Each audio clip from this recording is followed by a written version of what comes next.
د ښکلا او رنګینیو یې مثال جوړوو وچو د احصایې او معلوماتو ملي ادارې په مرکزي دفتر کې د اسعار خدمت ځانګړي مرکز د روان 1404 کال له پیل تر اوسه نږدې 15,000 هیوادوالو ته الکترونیکي تذکرې ویشلې دي.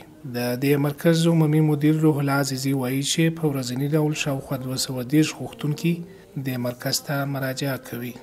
د اسعار خدمت ځانګړې څانګې د روان 1404 کال له پیل نه تر اوسه پورې 14,900 الکترونیکي پیژندپاڼې ویشلې دي. په ورځني ډول د 200 نه 213 مراجعینو په شاوخوا کې مراجعه کوي. ښاغلی عزیزي همدارنګه له نورو ویښ سره د دې ځانګړي مرکز د توپیرونو په بیانولو سره وایي چې په دې مرکز کې په چټکۍ الکترونیکي تذکرې ویشل کیږي. د اسعار خدمت ځانګړې څانګه د 900 د ذکرو او مراجعینو لپاره جلا جلا انتظارګاوې لري.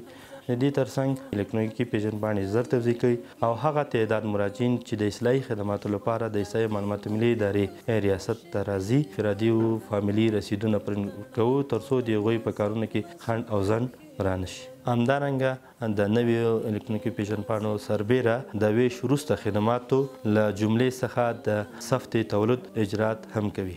د مرکز ته راغلي د الکترونیکي تذکرو ځینې غوښتونکي د خدمتونو له چټک بهیر څخه خوښ دي او د الکترونیکي تذکرو اخیستل په اداري کارونو کې د اسانتیاو لپاره اړین ګڼي. منظم است و بسیار فرصتی ما دارو شدیم و همه کار ما به خوبی پیش رفت. آرزویم از مردمی است که بیاین یک تذکره الکترونیکی بگیرن چون برای خودشان هم میخرن برای فامیلشان هم میخرن و هر جایم که برن اونمو یک آیدی است که به شما میگه که اینا کی هستن.